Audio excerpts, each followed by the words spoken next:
کی کوشش کریں، اس کے بعد انشاءاللہ تبارک تعالیٰ صلاۃ و سلام اور فاتحہ تعلیم ہوں۔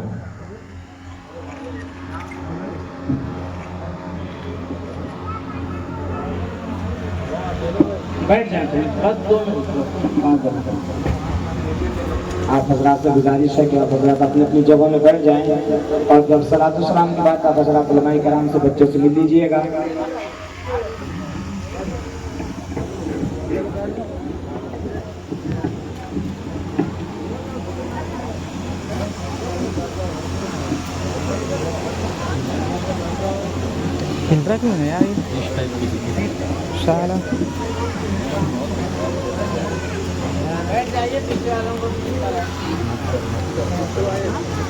السلام علیکم ورحمۃ اللہ وبرکاتہ۔ چلو ادھر سرکار الحمدللہ نبیہ وصحبہ اجمعین وبعد، فاعوذ باللہ من الشیطان الرجیم، بسم اللہ الرحمن الرحیم،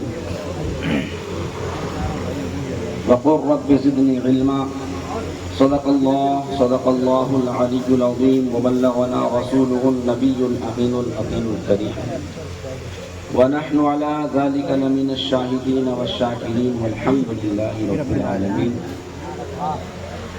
إن الله وملائكته يصلون على النبي يا أيها الذين آمنوا صلوا عليه وسلموا تسليما۔ اللهم صل على سيدنا محمد اللهم صل على محمد وعلى آل سيدنا محمد وبارك وسلم، صلوا عليه صلاة وسلاما عليك يا رسول الله صلی اللہ تعالی علیہ وآلہ وسلم۔ الحمدللہ مجھ سے پیشتر آپ حضرات بڑی ہی پیاری گفتگو سماعت فرما رہے تھے۔ حضرت واقعات کی روشنی میں علم دین کی اہمیت اور افادیت پر گفتگو فرما رہے تھے۔ اللہ پاک مفتی صاحب کے علم میں بے پناہ برکتیں عطا فرمائے، اور ہم سب کو نصیحتوں پر عمل کرنے کی توفیق عطا فرمائے، آمین۔ حاضرین ملت اسلامیہ، بیٹا تھوڑا سائڈ ہو جاؤ۔ مجھے کچھ منٹوں کے لیے وقت دے دیا گیا ہے، میں بڑا ہی مشکور ہمارے مفتی شاہد قادری مصباحی صاحب کا، لیکن یہ اوور ڈوز ہو جائے گا۔ میں ہمیشہ یہ جملہ کہتا ہوں کہ بھوک لگی ہو تو نماز مؤخر کرنے کی عادت ہے۔ یہاں تو بیان اور تقریر کا معاملہ ہے، لیکن بس 10 منٹ آپ مجھے برداشت کیجیے۔ انشاءاللہ تعالی یہ برداشت اگر آپ نے بڑی محبت سے کر لیا تو اس کی برکتیں انشاءاللہ تعالی آپ کو نصیب ہوں گی، کیونکہ ذکر کی محفل اور علم کی محفل وہ محفل ہے کہ اس جیسی مجلس کو نبی پاک نے پسند فرمایا ہے۔ سبحان اللہ سبحان اللہ۔ سیدھے میں حدیث پاک پر آتا ہوں۔ نبی کریم صلی اللہ علیہ وسلم بیٹا بابو کے تعلق سے حدیث پاک میں یہ بات ہوتی ہے۔ ایک مرتبہ نبی رحمت شفیع امت اپنے کاشان نور سے نکلتے ہیں تو آپ مسجد نبوی شریف میں 2 مجلس دیکھتے ہیں۔ کتنی مجلس؟ 2 مجلس، 2 مجلس، 2 حلقہ، 2 طرح کے لوگ کو دیکھتے ہیں۔ کچھ تو وہ لوگ ہیں جو ذکر میں ہیں، اذکار میں ہیں، رکوع میں ہیں، سجدے میں ہیں، تلاوت میں ہیں، اور کچھ وہ لوگ ہیں جو علم دین سیکھ رہے ہیں اور لوگوں کو سکھا رہے ہیں۔ سبحان اللہ سبحان اللہ۔ نبی رحمت شفیع امت آقا نعمت دیکھ کر خوش ہو جاتے ہیں، دونوں حلقے کو دیکھ کر خوش ہو جاتے ہیں، کیونکہ دونوں حلقہ وہ ہے جسے نبی کریم صلی اللہ تعالی وسلم کی تعلیم کا اثر معلوم ہوتا ہے۔ لیکن علم کی مجلس اور سیکھنے سکھانے کی مجلس کی کتنی اہمیت اور افادیت ہے کہ نبی کریم صلی اللہ علیہ وسلم ارشاد فرماتے ہیں، اللہ پاک دونوں پر رحم نازل فرمائے، رحمت نازل فرمائے۔ وہ جو مجلس ہے، وہ جو حلقہ ہے جہاں لوگ نماز پڑھ رہے ہیں، رکوع کر رہے ہیں، سجود کر رہے ہیں، ذکر کر رہے ہیں، تلاوت کر رہے ہیں، یہ لوگ آخر میں خدا سے دعا کریں گے تو اللہ چاہے گا تو دے گا اور اللہ چاہے گا تو نہیں دے گا۔ لیکن یہ جو مجلس ہے جو نادانوں کو دین سکھا رہے ہیں، اللہ پاک دین مانگے انہیں عطا فرما دے گا، بے شک، سبحان اللہ سبحان اللہ۔ دین مانگے عطا فرما دے گا۔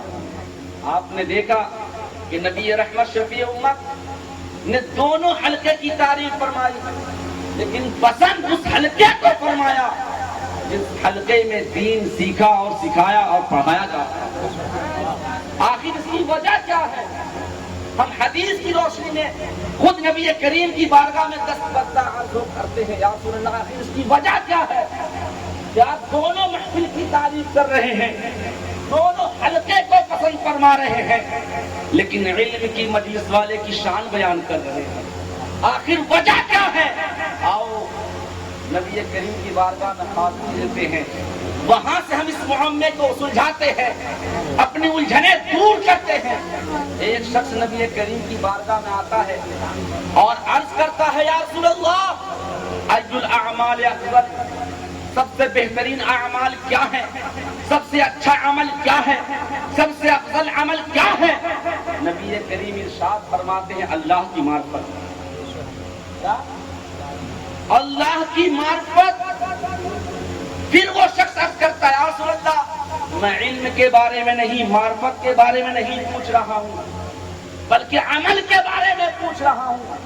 دو بار پوچھا تو نبی کریم نے یہ جواب دیا، تیسری بار پوچھا تو نبی کریم نے یہ جواب دیا، چوتھی بار پوچھا تو نبی کریم رؤوف الرحیم ارشاد فرماتے ہیں، سنو، سب سے بہترین عمل یہ ہے کہ علم کے ساتھ تھوڑا عمل کرنا زیادہ اللہ کو پسند ہے کہ بے علم زیادہ عمل کرنا۔ بے شک، سبحان اللہ سبحان اللہ۔ علم کے ساتھ، بولیے، علم کے ساتھ تھوڑا عمل کرنا یہ خدا کو زیادہ پسند ہے کہ بے علم انسان زیادہ عمل کرے۔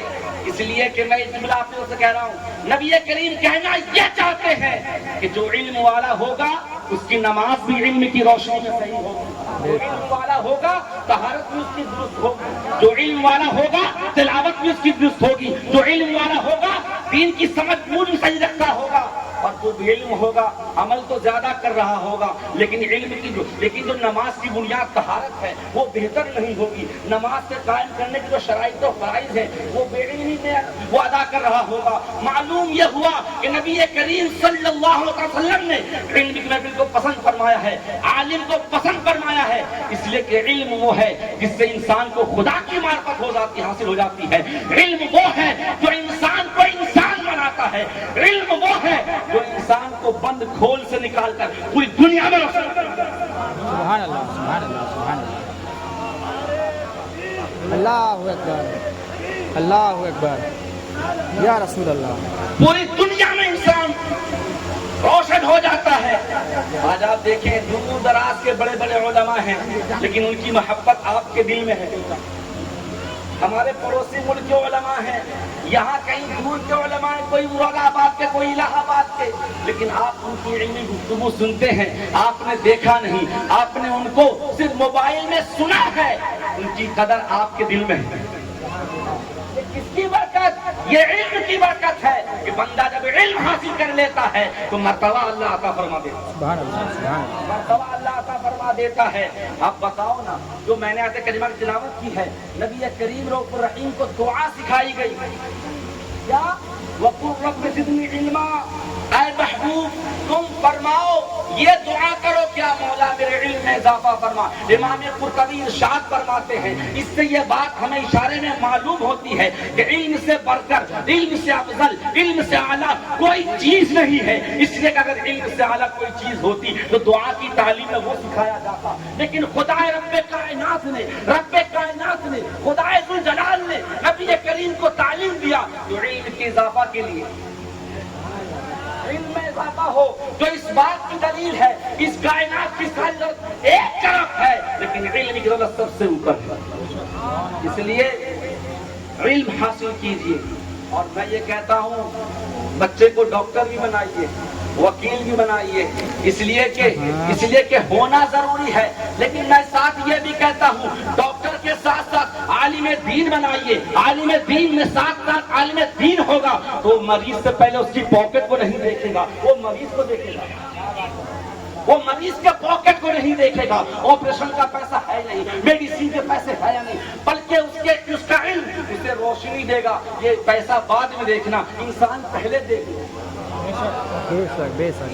پہلے دیکھ لو. وکیل بناؤ ساتھ ساتھ عالم دین بناؤ. اس لیے کہ وکیل جب عالم دین ہوگا, عالم دین جب وکیل بنے گا, جب وہ کورٹ میں جائے گا, جب وہ عدالت میں جائے گا, وہ ظالم کا کبھی ساتھ نہیں دے گا, ظالم کا کبھی ساتھ نہیں دے گا. اس لیے کہ علم کی روشنی اور علم دین کی روشنی, یہ وہ روشنی ہے جو انسان کو حق کے راستے پر چلنا سکھاتا ہے, حق کا ساتھ دکھانے, حق کا ساتھ دینے کی تاکید فرماتی ہے. اس لیے سنی مسلمانوں, ڈاکٹر بھی بنیے, عالم بھی بنیے, وکیل بھی بنیے, عالم بھی بنیے. اس لیے کہ جب یہ دو چیزیں ملتی ہے نا, جب یہ دو چیزیں ملتی ہیں انسان ایجوکیٹڈ ہوتا ہے. دو چیزیں ملتی ہے, انسان ایجوکیٹڈ ہونے کے ساتھ ساتھ دنیا والے علم حاصل کرنے والے کے ساتھ ساتھ وہ علماء دین میں بھی شامل ہو جایا کرتا ہے. اس لیے وقت بہت مختصر ہے, مواد بہت زیادہ ہے, احادیث کی ایک لمبی فہرست سے جو بیان کر سکتا ہوں, لیکن حضرت نے بڑی مہربانی سے کہا کہ 5 منٹ اشارہ بھی کر رہے ہیں. اس لیے انہی چند باتوں کے ساتھ میں دعا کرتا ہوں اللہ اب جو کچھ ہم نے کہا اس میں کوئی لفظی غلطی ہوئی اسے معاف فرمائے, محفل کو اپنی بارگاہ میں قبول فرمائے. السلام علیکم ورحمۃ اللہ وبرکاتہ.